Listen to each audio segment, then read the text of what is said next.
আজকে তোমাদের এই ভিডিওতে বলা হবে জেমফা রেজাল্ট কবে হবে। দেখো, আমরা যে এর আগের যে ভিডিওতে ছিল সেখানে আমরা প্রেডিকশান করেছিলাম কি 15 জুলাই বা এর আশেপাশে কিন্তু তোমাদের রেজাল্ট পাবলিশ হয়ে যাওয়ার কথা ছিল, কিন্তু কেন এত লেট হচ্ছে রেজাল্ট হতে তার ব্যাপারেই তোমাকে আজকে ডিটেলসটা বলবো কেন লেট হচ্ছে। তোমরা যেমনটাই দেখেছো 2025 সালে কিন্তু তোমাদের জেমফাস এক্সামও কিন্তু লেটও হয়েছিল এবং রেজাল্টও কিন্তু অনেক দেরিতে প্রকাশিত হয়েছিল। সেটার কারণ ছিল ওবিসি, তখন ছিল ওবিসি নিয়ে প্রবলেম, তার জন্যই কিন্তু এত লেট হয়েছিল। এবারও কিন্তু সেই প্রবলেমটার জন্যই কিন্তু তোমাদের রেজাল্ট হতে কিন্তু দেরি হচ্ছে। ঠিক আছে, তো আজকের এই ভিডিও তোমাদের বলবো রেজাল্ট কবে হবে। প্রত্যেকটা ভিডিও আমি তোমাকে বলছি, প্রত্যেকটা জিনিস আমি তোমাকে এক্সপ্লেন করব এবং তোমরা ডোমিসাইল এবং মেডিকেল সার্টিফিকেট যে আছে সেটা তোমরা কোন সার্টিফিকেটটা তোমাদের জন্য তোমরা বানাবে তার ব্যাপারেই তোমাদের আজকে আমি কিন্তু বলবো। তো চলো তাহলে দেখো, এর 2025-এ কিন্তু তোমাদের রেজাল্ট হতেও দেরি হয়েছিল, এক্সাম হতেও কিন্তু দেরি হয়েছিল, কারণ ছিল ওবিসির জন্য। এবছরও সেই কারণটা কি দেখো, কারণটা হচ্ছে 22/5/2024 পর্যন্ত যে এক্সামগুলো হয়েছে তখন কিন্তু যে আমাদের ওবিসি ছিল, ঠিক আছে, ওবিসি নিয়ম অনুযায়ী ছিল, এবি এবং মিলিয়ে যে ইটা ছিল, ঠিক আছে, সেই অনুযায়ী কিন্তু নিতে হবে এটারই। এবং দেখো 10/6/25-এ যে নিয়ম ছিল 17% ওবিসি রিজার্ভেশন, সেই অনুযায়ী কিন্তু নিতে হবে।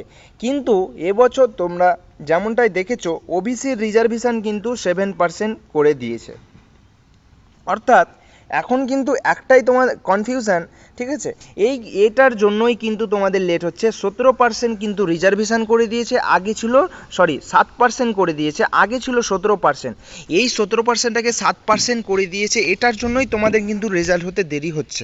ঠিক আছে, তাহলে দেখো বোর্ড জানিয়েছে 18/5/2026-এর পরে যে এক্সামগুলো হয়েছে সেই এক্সামগুলো হয়েছে তাদের এক্সামগুলো যেগুলো হয়েছে সেক্ষেত্রে কিন্তু ওবিসির রিজার্ভেশন হচ্ছে 7%। এবার সমস্ত বোর্ডকে কিন্তু জানিয়েছে কি জানাতে হবে এরা কোনটার মধ্যে পড়ছে, ঠিক আছে, কোন ওবিসি রিজার্ভেশনের মধ্যে পড়ছে। এবার যত রকম বোর্ড আছে, ঠিক আছে, ডাব্লিউবি জেই থেকে শুরু করে যত রকম বোর্ড আছে সমস্ত বোর্ডকে, যে বোর্ডগুলো ধরো এখন এক্সাম নিয়েছে এবং কাউন্সেলিং করাবে তাদের কাছে কিন্তু এটা এক সপ্তাহের মধ্যে ক্ল্যারিফাই চেয়েছে এরা কোন ক্যাটাগরির মধ্যে পড়ছে, ঠিক আছে, 10/6/25-এর মধ্যে পড়ছে না 18/5/26-এর মধ্যে পড়ছে, এটা জানাতে বলেছে এক সপ্তাহের মধ্যে। তাহলে এই কারণটার জন্য কিন্তু তোমাদের রেজাল্ট পাবলিশ হতে কিন্তু দেরি হচ্ছে। তাহলে আশা করে রাখো তোমাদের রেজাল্ট কিন্তু এর পরের সপ্তাহে, ঠিক আছে, এর পরের সপ্তাহে কিন্তু তোমাদের রেজাল্ট প্রকাশিত হবে। ঠিক আছে, 21 থেকে 25 তারিখের মধ্যে ধরে রাখো তোমাদের কিন্তু রেজাল্ট প্রকাশিত হয়ে যাবে।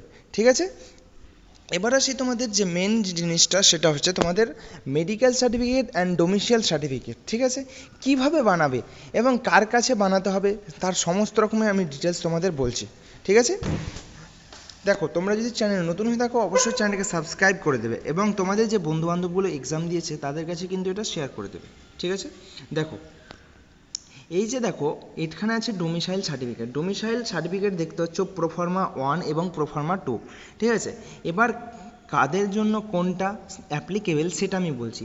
এই যে প্রোফর্মা 1টা আছে এটা তুমি যে, ঠিক আছে, ডিএম, তারপরে তোমার যে সাব ডিস্ট্রিক্ট ম্যাজিস্ট্রেট থাকছে, ঠিক আছে, এসডিও, তাদের কাছে তুমি এটা সিগনেচার করাতে পারবে। ঠিক আছে, এবং প্রোফর্মা 2টা হচ্ছে তুমি যে হাই স্কুলে 12 পাস হয়েছো, ঠিক আছে, তুমি যে হাই স্কুল থেকে 12 পাস হয়েছো তার কাছে এটা কিন্তু সিগনেচার লাগবে। কিন্তু আমার মতে সবাই কিন্তু এটা করার চেষ্টা করবে প্রোফর্মা 1টা। ঠিক আছে, প্রোফর্মা 2টা তোমরা অ্যাভয়েড করো। প্রোফর্মা 1 যদি তুমি করতে পারো তাহলে প্রোফর্মা 1টা কিন্তু করার চেষ্টা করো। ঠিক আছে, প্রোফর্মা 1টাই কিন্তু তোমার জন্য বেটার, তার জন্য বলছি প্রোফর্মা 1টা কিন্তু তোমরা সবাই করো, প্রোফর্মা 1টা, প্রোফর্মা 2টা তোমরা অ্যাভয়েড করো। এবার যেটা আছে মেডিকেল সার্টিফিকেট। ঠিক আছে, তো মেডিকেল সার্টিফিকেট এবার আমরা নিয়ে আসবো মেডিকেল সার্টিফিকেট। তাহলে মেডিকেল সার্টিফিকেট যেটা আছে তোমরা মেডিকেল সার্টিফিকেট সেটা কিন্তু বানাতে হবে তোমাদের যাই হোক, আমি মেডিকেল সার্টিফিকেটটা তোমাদের নিয়ে আসতে ভুলে গিয়েছি।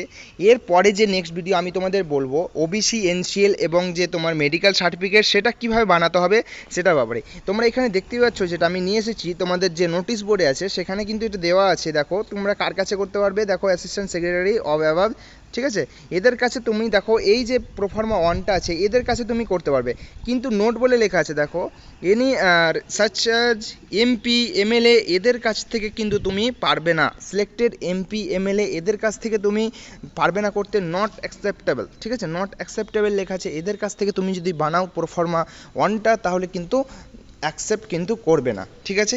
এবার আসি আমি ওবিসির এনসিএলের ব্যাপারে, ঠিক আছে। ওবিসি এনসিএলের ব্যাপারে আমি তোমাদের একটা পার্টিকুলার ভিডিও আমি তোমাদের দিয়ে দেবো, ঠিক আছে। আজকে আমি জাস্ট তোমাদের বলছি ওবিসি এনসিএল, ঠিক আছে। যারা জানো না অসুবিধা নেই, আমি আরেকটা ভিডিও আমি তোমাদের বলে দেবো ওবিসি এনসিএল কীভাবে করতে হবে।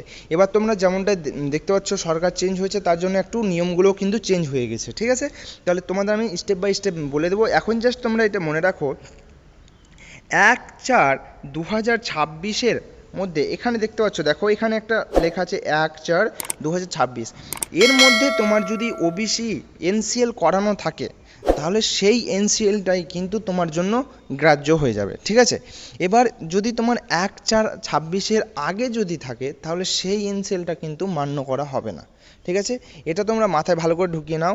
1/4/26 পর থেকে যদি এনসিএল থাকে তাহলে সেই এনসিএলটা তোমার কিন্তু কাজে লেগে যাবে, আর তোমাকে বানাতে হবে না, সেই এনসিএল দেখালেই তুমি কিন্তু হয়ে যাবে। কিন্তু ওর আগে যদি এনসিএল থাকে তাহলে কিন্তু সেটা তোমার এনসিএল হবে না, তোমাকে আবার নতুন করে কিন্তু বানাতে হবে, ঠিক আছে। এই বিষয়টা তোমরা মাথায় রেখো। এরপরে আমি তোমাদের নেক্সট ভিডিওতে আমি ভালো করে তোমাদের এক্সপ্লেন করে দেবো মেডিকেল সার্টিফিকেট কীভাবে বানাবে এবং তোমার ওবিসি এনসিএল বানাতে কী কী করতে হবে। এবং তোমরা মনে রাখো যে ডকুমেন্টসগুলো তোমাদের দেখো রেজাল্ট কিন্তু এই সপ্তাহের মধ্যেই, মানে এই যে সামনে সপ্তাহ আসছে, আজকে তো তোমাদের সানডে, এরপর এই যে সপ্তাহটা আসছে সেই সপ্তাহের মধ্যেই কিন্তু তোমাদের রেজাল্ট পাবলিশ হয়ে যাবে, ঠিক আছে। আমি যেটা বললাম সেটাই হচ্ছে মেন কারণ, ওবিসির জন্যই কিন্তু তোমাদের এত আবার লেট হচ্ছে। কিন্তু ওবিসি যদি ইয়ে না হতো তাহলে কিন্তু তোমাদের রেজাল্ট কিন্তু পাবলিশ হয়ে যেত অলরেডি, এই কারণেই তোমাদের লেট হচ্ছে, ঠিক আছে। তো তোমাদের কোনো টেনশন করার দরকার নেই, তোমাদের জাস্ট ডকুমেন্টসগুলো একটু আগে থেকে বানিয়ে রেখে দাও, কেননা ওবিসি এনসিএল এবং ডোমিসাইল সার্টিফিকেট মেডিকেল সার্টিফিকেট বানাতে একটু সময় লাগে, ঠিক আছে। তার জন্য এই এই ফরম্যাটগুলো এই জিনিসগুলো তোমরা একটু আগে থেকে বানিয়ে রেখে দাও, তাহলে তোমাদের কি হবে, তোমাদের তখন লিমিটেড সময় দিলেও তোমাদের কিন্তু তখন টেনশন থাকবে না। তোমাদের কিন্তু একটা নির্দিষ্ট সময় দিবে কাউন্সেলিংয়ের সময় কি এই ডকুমেন্টসগুলো তোমাকে কিন্তু লাগবে, ঠিক আছে। তো সেই লিমিটেড সময়ের মধ্যে তোমাকে খুব তাড়াতাড়ি করতে হবে, তখন একটা প্রেশার তোমার উপরে পড়বে, ঠিক আছে। তার জন্য বলছি তোমরা এই জিনিসগুলো কিন্তু আগে থেকেই তোমরা বানিয়ে রাখো, ঠিক আছে। এরপরে আমি নেক্সট ভিডিওতে তোমাদের আমি বলে দেবো স্টেপ বাই স্টেপ কীভাবে করতে হবে। তার আগে বলি তোমরা চ্যানেল নতুন হয়ে থাকলে অবশ্যই চ্যানেলটাকে সাবস্ক্রাইব করে নাও এবং তোমার লক্ষ্য যদি থাকে 2027 জন্য, ঠিক আছে, জেম5 এক্সাম দেবে ভাবছো এবছর, যদি তোমাদের রেজাল্ট ভালো না আসে এবং বিগত বছরের জন্য তুমি যে প্রিপারেশান নিতে চাও তাহলে আমাদের এই চ্যানেলের সঙ্গে তুমি কিন্তু কানেক্ট হয়ে থাকবে। এই চ্যানেলে তোমাদের কিন্তু রেগুলার ক্লাস দেওয়া হবে ফ্রি অফ কস্ট, ঠিক আছে। তার জন্য দেখো ডিসক্রিপশানে হোয়াটসঅ্যাপ গ্রুপে লিঙ্ক দেওয়া আছে, সেখানে গিয়ে তোমাকে কিন্তু জয়েন হতে হবে, ঠিক আছে। আজকের ভিডিও এতটুকুই, কেমন লাগলো অবশ্যই তোমরা কমেন্ট সেকশানে বলাবে, ঠিক আছে। থ্যাংক ইউ, ধন্যবাদ।